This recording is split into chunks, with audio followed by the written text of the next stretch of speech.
நம்ம ஈஸ்வரி கொஞ்சம் காப்பி போட்டுக்கொண்டா.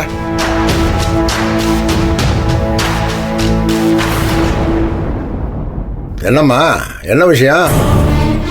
இங்கே கிளம்புற மாதிரி இருக்கு. எங்க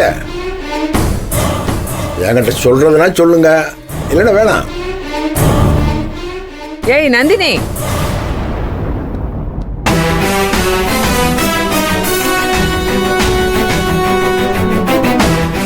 கேக்குறாங்கல்ல, உங்ககிட்ட விளக்கமா சொல்லிருக்குல்ல, அதை அப்படியே எடுத்து சொல்லு.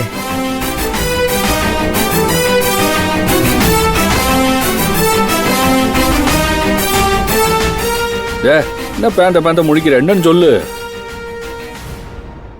ஜனனியும் சக்தியும் தனியா போறாங்க. இது ஆட்ரா சக்க, அப்படி போடு. இதை எதிர்பார்க்கவே இல்லையே.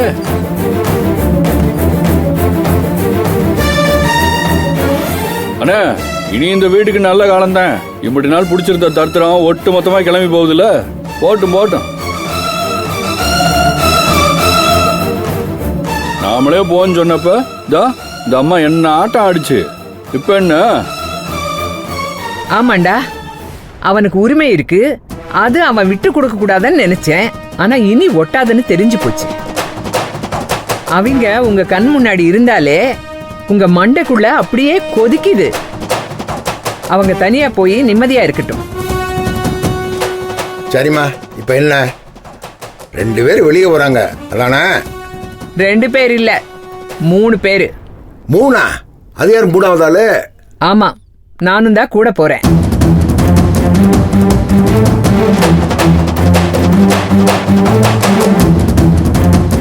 அன்னைக்குதான் நீ சொல்லிவிட்ட இல்ல, அவன் முக்கியமா நினைச்சா அவன் கூடவே போயிடுன்னு. அதான் போறேன். நான் அவன் கூட போயிடுறேன். அது சரி. அப்போ சும்மா கடந்த 2 சங்கையும் நீனே ஊதி விட்டுருக்க. நான் எப்ப கிளப்பி விட போறேன்? இந்த வீட்டுல எப்பவுமே இந்த தம்பியும் இந்த மருமகளையும் ஒதுக்கி வச்சுட்டே இல்ல. இங்க இருந்தா அவங்களுக்கு திரும்ப திரும்ப பிரச்சனை வருது. நிக்கிறாளே தர்சினி, நீ பெத்த பொண்ணு. அவளுக்கு எம்புட்டு சொன்னாலும் கடைசியில உன் ரத்தங்கிறது காட்டி கொடுத்துச்சு. அத்தை, தர்ஷினி அப்படி பேசாதீங்க. நீ சும்மா இருடி. எல்லாரும் குத்து குத்துன்னு குத்துவாளுகளா? அப்புறம் பாசம் காட்டுற மாதிரி நாடகம் போடுவாங்களா?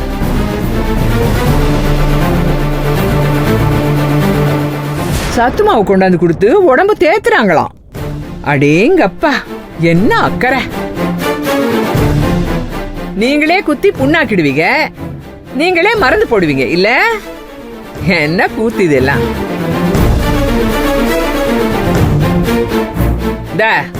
நீங்க எல்லாம் நல்லா இருக்கீங்க, சந்தோஷமா இருக்கீங்க, தொழில் தொடங்க போறீங்க.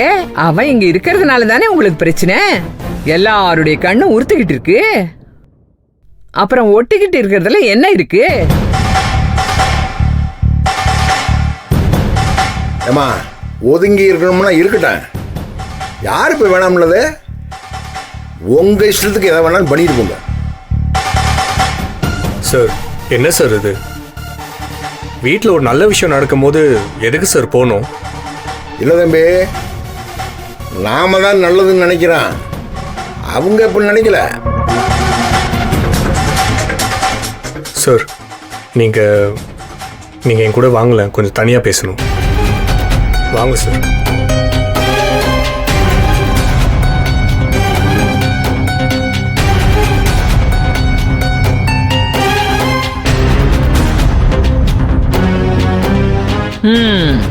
கூட்டிட்டு போய் மந்திரம் போடுவான்.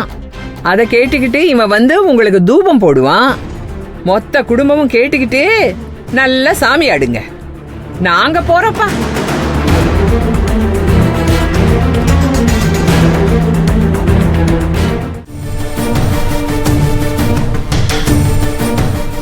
சொல்லுங்க தம்பி. சார், எனக்கு என்னமோ நீங்கள் அவங்கள வெளில அனுப்புறது சரியான ஆப்ஷனாக தோணல சார். பின்ன அவங்கள தான் குடும்பத்திலேருந்து பிச்சு விட்டாச்சுல. இதுக்கு மேலே பேனை தலையில் வச்சுக்கிட்டு அவதிப்பட சொல்றீங்களா? சார், அவங்க இன்டென்ஷனே இதான் சார். எல்லாத்தையும் பிளான் பண்ணி பண்ணிட்டு இருக்காங்க. இப்போ அவங்க வெளில போகிறது கூட வெளில போகணுங்கிறதுக்காக இல்லை, பின்னால் வேற ஏதோ ஒரு வேலை நடக்குது சார். எனக்கு என்னமோ ஏதோ செட் பண்ணி வச்சுதான் இதெல்லாம் பண்ணுறாங்களோன்னு தோணுது சார். சார் இந்த மதிவதனி இருக்கால? ஆமாம், உங்கள் பொண்டாட்டி. சார் அந்த உறவுலாம் இப்போ இல்லை சார். என் குழந்தைக்காக மட்டும்தான் நான் பொறுத்துட்டு போயிட்டுருக்கேன். சரி இப்போ அதை விடுங்க சார். அந்த மதிவதனி இவ்வளோ நாள் இந்த ஊர்லேயே இல்லை. இப்போ அவளும் ட்ரான்ஸ்ஃபர் வாங்கிட்டு வந்துட்டா. அவள் வந்ததும் இவங்க வெளில போகிறேன்னு சொல்கிறாங்க. இதுலேயே உங்களுக்கு ஏதோ பிளான் இருக்குன்னு தெரியலையா சார்? இவங்க போகிறது மட்டும் இல்லாமல் உங்கள் அம்மாவையும் கூப்பிட்டு போகிறேங்கிறாங்க சார். அவங்க எங்கப்பா சொன்னாங்க? இதுதான் நாங்கள் 3 பேர் போகிறோம்னு சொல்லிட்டு தெரியுது சார். அது நமக்கு பெருசாக பேக் ஃபயர் ஆகிடும் சார். அவங்க தான் உங்கள் கேஸுக்கே முக்கியமான சாட்சி. இப்போ அவங்களே கூட்டிகிட்டு போய் உங்களுக்கு எதிராக என்னென்ன பண்ணுமோ அதை அத்தனையும் பண்ணுவாங்க சார். சார் கோர்ட்டுக்கு போய் உங்கள் அம்மா என் பையன் ரொம்ப மோசமான ஆள் அப்படின்னு சொன்னால் என்ன சார் பண்ணுறது? தம்பி, நீங்கள் தான் எனக்கு எதிராக இருக்கிற ஆதாரத்தை பொறுத்து அழிச்சிட்டீங்கல்ல, பின்ன என்ன? சார் என்ன சார் நீங்கள் எவ்வளோ அனுபவசாலி, நீங்கள் எதுவுமே தெரியாத மாதிரி பேசுகிறீங்களே சார். ஆதாரத்தை அழிச்சிட்டோங்கிறதுலாம் ஓகே தான், ஆனால் சட்டத்தை பொறுத்த வரைக்கும் வீடியோங்கிறது ஒரு 11th எவிடன்ஸ் தான். அதுவும் இல்லாமல் இப்போ இந்த ஏஏகே எல்லாம் வந்துருச்சு. அந்த வீடியோவே பொய்ன்னு சொல்லிட்டு அடிச்சிருவாங்க சார். ஆனால் பெத்த அம்மா கோர்ட்டுக்கு வந்து சாட்சி சொன்னால் என்ன ஆகும் சார்? அதே மாதிரி உங்கள் தம்பி வந்து சாட்சி சொன்னால் கொஞ்சம் யோசிச்சு பாருங்க சார். சார் வெளில போய் உங்கள் தனி வீட்டில் எதுவும் பார்க்க மாட்டாங்க. நிச்சயம் அந்த மதிவதனி வீட்டில் தான் போயிருப்பாங்க. அதே மாதிரி அந்த மதிவதனிக்கும் போஸ்டிங் இல்லாமல் தான் இருந்தது. இப்போ ஏதோ டிபார்ட்மெண்ட்டில் போஸ்டிங் வேறு வாங்கியிருக்கா சார். செக்யூரிட்டி வேறு கொடுத்து வச்சுருக்காங்க சார் அவளுக்கு. அந்த தைரியத்தில் தான் சரி இவங்களாம் ஆடுறாங்க சார். தயவு செஞ்சு விட்டுறாதீங்க சார். இப்போ நான் உங்களை கூட்டிகிட்டு போய் தனியாக பேசுகிறேன்னு சொன்னால் அவங்க கண்டிப்பாக நான் தான் இதெல்லாம் சொல்கிறேன்னு சொல்லுவாங்க. ஆனால் அதெல்லாம் நீங்கள் நினச்சிக்காதீங்க. அவங்க நினச்சா நினச்சிட்டு போட்டோம். நான் நல்லது தான் எடுத்து சொன்னேன்னு நீங்கள் ஒரு வார்த்தையில் போட்டு உடச்சிருங்க. எனக்கு எதிராக நீங்கள் திட்டம் போடுறீங்க அப்படின்னு சொல்லிட்டு போட்டு உடச்சிருங்க சார். இந்த மாதிரி பேசி அவங்கள கொஞ்ச நாளைக்கு இங்கே இருக்க வைங்க சார். அப்போ தான் நமக்கும் நல்லது.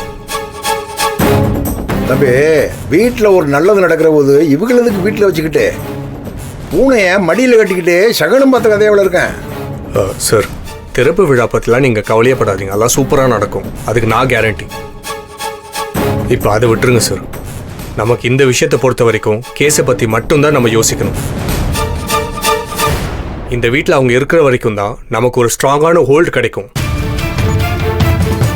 அவங்க என்ன பண்ணுறாங்க, எங்கே போகிறாங்க, எங்கே வராங்க, இது எல்லாத்தையும் ட்ராக் பண்ணலாம் சார். இவங்க இந்த வீட்டிலேருந்து என்ன பண்ணாலும் நம்ம பார்த்துக்கலாம் சார். அது பிரச்சனையே இல்லை. அந்த ஜனனி மட்டும் இல்லை சார், அந்த சக்தியும் சாதாரணமான ஆள் கிடையாது.